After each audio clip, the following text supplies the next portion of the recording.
Welcome to niaimagination.com। अगर आप मेरे चैनल पे नए हैं तो प्लीज़ सब्सक्राइब बटन पे ज़रूर क्लिक कीजिए और उसके साथ एक बेल है उसे भी क्लिक कीजिएगा। बेल स्लीव्स के लिए हम मार्किंग करते हैं। टोटल रिक्वायर्ड लेंथ चाहिए स्लीव्स की 14 इंच, लेकिन नीचे रफल लगाना है 4 इंच का। तो टोटल लेंथ हम यहाँ पर ले लेंगे 10 इंच प्लस 1 इंच मार्जिन के लिए। मुझे चाहिए कैप की लेंथ। कैप की लेंथ होती है 2.5 2.5 इंच मेरे केस में, और आप मेरी पिछली वीडियो से समझ ही चुके होंगे कि अलग अलग चेस्ट के अनुसार ये कितनी होनी चाहिए। तो इसके बाद हम ऐसे आधे पहाड़ की शेप बना देंगे, यानी कि इस तरीके से कैप शेप दे देंगे। इस ऐसे कैप की शेप देने के बाद ऊपर से लेकर 5 इंच पर जितने भी आपके ये बाइसेप्स आ रहे हैं, इसको मेज़र कर लो कि ये कितने आ रहे हैं, उतना यहाँ पे मार्किंग कर दो। जैसे कि मेरे केस में ये आ रहे हैं 11 का आधा होता है 5.5, तो मैंने 5.5 पे ऐसे मार्क कर दिया। बॉटम नाप लेंगे ऊपर से 10 इंच पे और फिर उसको निशान लगा देंगे 10 इंच पे। करेंगे ऐसे इसको ऊपर ले जाते हुए, और इसके साथ ये जो कॉर्नर है बिल्कुल यहाँ से इतना ही मार्जिन इसका लास्ट पर छोड़ देंगे। मैंने 10 इंच की लेंथ ली, यहाँ से ऊपर से लेकर यहाँ तक 10 इंच की लेंथ ली, और ये मेरा ड्राफ्ट है बेल के लिए। और ½ इंच मैं नीचे मार्जिन के लिए छोड़ूंगी, टर्निंग के लिए ½ इंच। तो ½ इंच छोड़ के हम इसको कट कर लेते हैं ऐसे, यहाँ से भी, यहाँ से भी। ऐसे हमने कपड़े को 4 बार फोल्ड कर दिया 2 स्लीव्स के लिए। हम ये ड्राफ्ट रखेंगे ऐसे।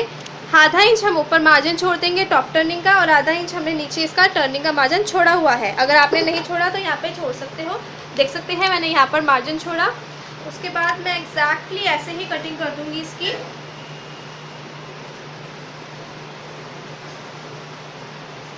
½ इंच का मार्जिन छोड़ते हुए इसकी कटिंग कर दी ऊपर से, और अब साइड से कटिंग कर देंगे।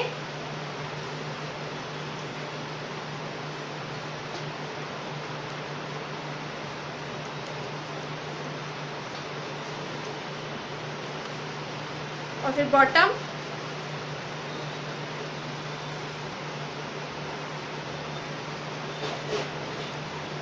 रफल बनाने का सबसे आसान तरीका सीखेंगे। रफल क्या होता है, एक फ्रिल की तरह लगता है जब हम इसको लगाते हैं किसी भी एजिस पे। हम रफल कितना लंबा चाहिए ये आपको देखना होता है। फॉर एग्जांपल मुझे इस स्लीव्स के नीचे रफल लगाना है, अकॉर्डिंग 16 इंच का रफल चाहिए।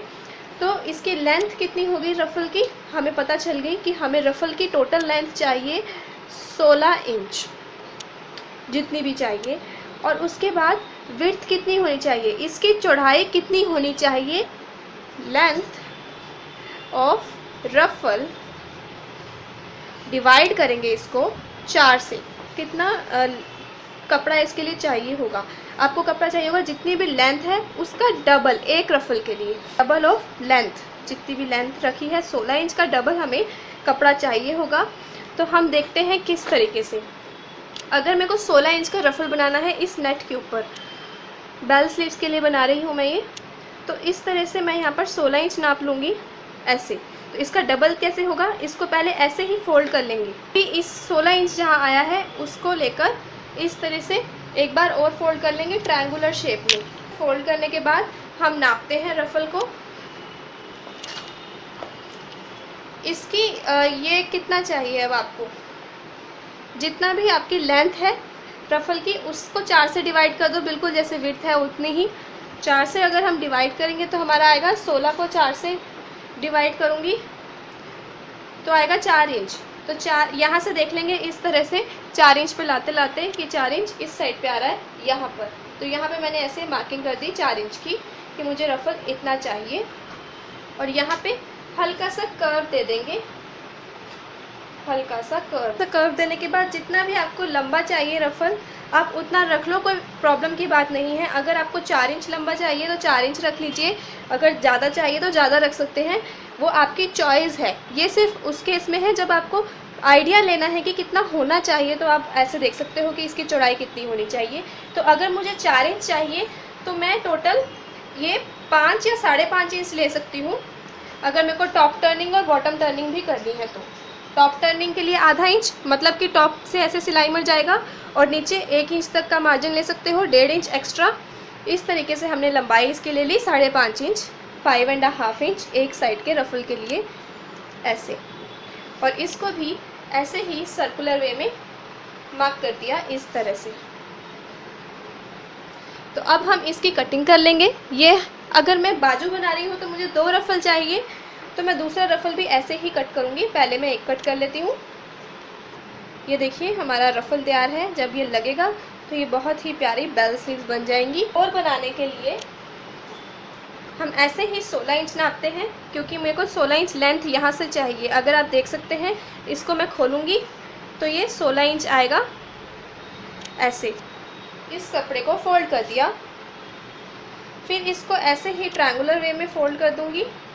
हम इसी रफ़ल को इसके ऊपर रख सकते हैं, नहीं तो आप नाप सकते हैं कि कितना चाहिए।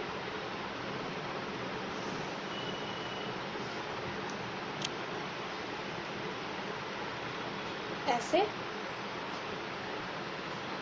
अब इसको भी कट कर लेंगे, तो हमारे पास 2 स्लीव्स के लिए 2 रफ़ल्स आ गए।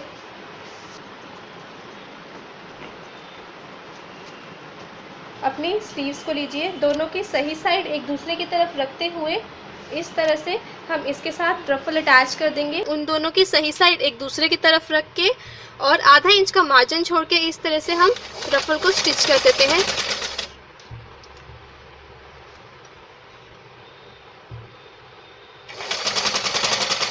गले पे भी अगर आप रफ़ल इस तरीके से लगाना चाहते हो तो इस तरीके से भी लगा सकते हो, सेम मेथड।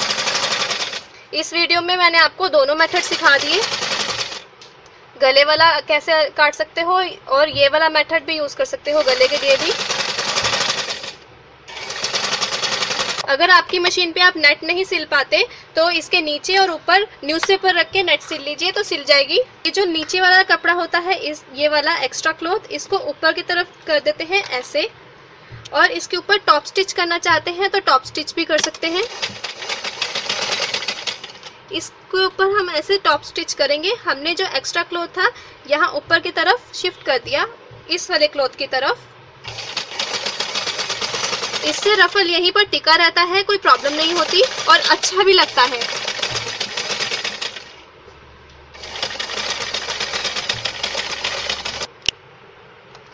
अब हम पाइपिंग के लिए, अगर रफ़ल के नीचे आप पाइपिंग करना चाहते हो पाइपिंग कर लीजिए, पीको करना चाहते हो पीको कर लीजिए, ये आपकी चॉइस है।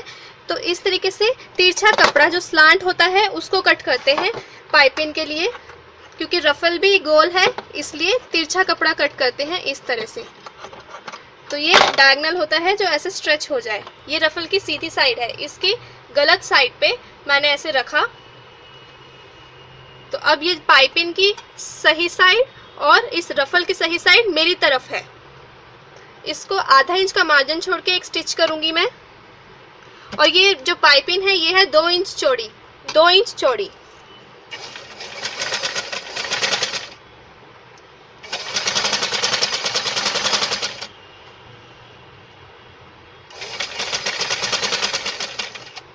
ये लग गई है। आप इसको देख सकते हैं कि ये सही लगी है। अगर आपके केस में, रफ़ल के केस में, यहाँ तक तो ये बिल्कुल ठीक थी, यहाँ पर ये थोड़ी सी चुन्नट आ रही है इस तरह से, आप कहते हो कि कपड़ा यूँ श्रिंक हो गया है, तो इसको ऐसे पकड़ के यूँ खींच दो तो धागे टूट गए, आवाज़ आई थी अभी, और इस पे दोबारा स्टिच कर दो। तो इस तरह से जहाँ पे कर्व होता है वहाँ ये प्रॉब्लम आ सकती है, तो उसको ऐसे खींच के धागा टूट जाएगा, उसको दोबारा स्टिच कर दीजिए। साइड पर लेकर आएंगे इस कपड़े की सही साइड की तरफ, क्योंकि ये पाइपिंग हम दिखाना चाहते हैं। ऐसे आधा इंच तक टर्न करा इसको, इस पाइपिंग को आधा इंच अंदर तक टर्न किया और इस तरह से हम इसको लगा देंगे पूरे में। आप चाहो तो इसमें पीको भी कर सकते हो, वो आपकी चॉइस है।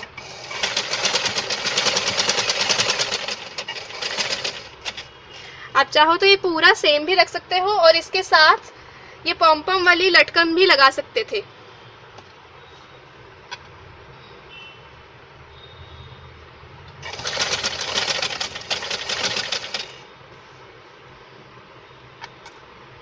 ये देख सकते हैं मैं कैसे स्टिच कर रही हूँ। मैं यहाँ से कपड़ा साथ साथ इस तरीके से खींच रही हूँ ताकि दोबारा से ये ऐसे श्रिंक वाली प्रॉब्लम ना आए कि कपड़ा ऐसे श्रिंक हो जाता है। इसके नीचे ये पाइपिंग लगाई है, अगर ये नहीं लगाना चाहते तो आप पिकू भी कर सकते थे। स्लीव्स को ड्रेस के साथ जोड़ने के लिए ड्रेस का ये जो सेंटर पॉइंट होता है, मतलब कि शोल्डर्स जहाँ पे ज्वाइन होते हैं उसको और स्लीव्स का सेंटर पॉइंट को मार्क कर लो। यहाँ पे मैंने स्लीव्स का सेंटर पॉइंट मार्क कर लिया। अब इन दोनों को आपस में मिलाते हुए इससे हमारी स्लीव्स परफेक्टली मैच हो जाएंगी। इस तरीके से आपस में मैंने मिला दिया और अब मैं इस स्लीव्स को लास्ट तक मेजर कर लूँगी।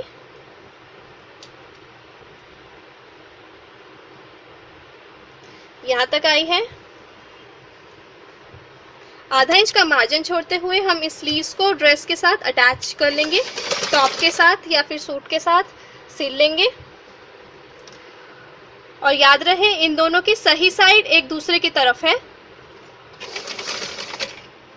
इस तरह से हाफ इंच का मार्जिन छोड़ते हुए इस पूरे को स्टिच कर लीजिएगा। यहाँ पे मार्किंग कर लेंगे कि कितना है बस्ट डिवाइडेड बाय 2, क्योंकि 2 फोल्ड है एक लोग। इसको मैंने अच्छे से प्यार से बिछा दिया इस तरीके से। पहले बैक पैनल का ये अस्तर, फिर ये फ्रंट पैनल का और फिर ये अस्तर आराम से बिछा दिया। उसके बाद बस डिवाइडेड बाय 2, क्योंकि अगर ये टॉप है तो आप इसमें 2 इंच का मार्जिन ले सकते हो आराम से।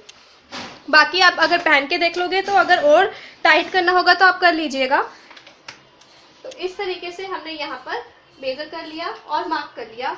फिर उसके बाद ऊपर से लेकर 14 इंच पे जितनी भी आपको कमर चाहिए उतनी मार्क कर ली और लास्ट में बॉटम के लिए हमने ऐसे इसको थोड़ा इस तरीके से मार्क कर लिया, आप देख सकते हैं। और इसके बाद हम पहले ये स्लीव्स को लेकर आते हैं इस साइड पे। ऐसे ही दूसरी साइड पे भी मार्किंग कर लीजिएगा। स्लीव्स की मार्किंग कैसे करनी है वो देखिए ध्यान से, क्योंकि ये बेल स्लीव्स हैं। इस तरह से इसको भी अच्छे से बिछा के ये जो रफल्स हैं इनको बाहर की साइड कर लो ताकि ये सिलाई में ना आए। और इसको ही हम आगे कंटिन्यू करेंगे, यही वाले स्टिच को आगे कंटिन्यू करेंगे। हम यहाँ से देख लेंगे कि ऊपर से लेकर जैसे 9 इंच की है, ऊपर से लेकर 9 इंच पे ये हमारा कितना आ रहा है, ऐसे फोल्ड करके देख लेंगे। ये 11 इंच है तो यहाँ पे भी 11 डिवाइडेड बाय 2 यानी कि 5.5 इंच तक की आपको ये चाहिए चौड़ाई, ये रफल के पास। इस तरह से हमने इसको मार्किंग कर दी। हमने यहीं से स्टिच को यूँ कंटिन्यू करना है। कंटिन्यू कर कर यहाँ तक हमने निशान लगा लिया कि कितना चाहिए था। उसके बाद मैंने लास्ट में सिर्फ आधा इंच का मार्जिन छोड़ा और यहाँ से यहाँ तक ऐसे स्लांट निशान लगा दिया। सेम ऐसे ही हम दूसरी बाजू पे भी निशान लगाएंगे ताकि ये बेल स्लीव्स बहुत ही प्यारी बन जाए। और हम सिलाई मशीन पर जाकर एक साइड से स्टार्ट हो जाएंगे और यहाँ पर पक्का करके इस तरीके से पूरा लास्ट तक इसको स्टिच कर लेंगे। यहाँ पर मैंने स्टिच फाइनल कर दिया और अब मैं यहाँ से स्लांट आ रही हूँ इस पॉइंट तक।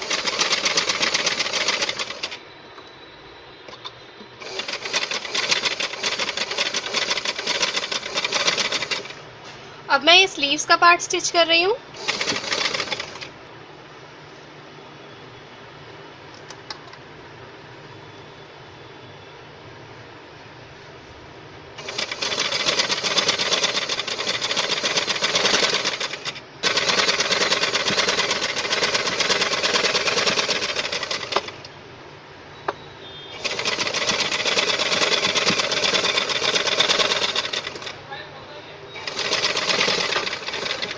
ऐसे इसको हम बॉटम तक स्टिच कर देंगे।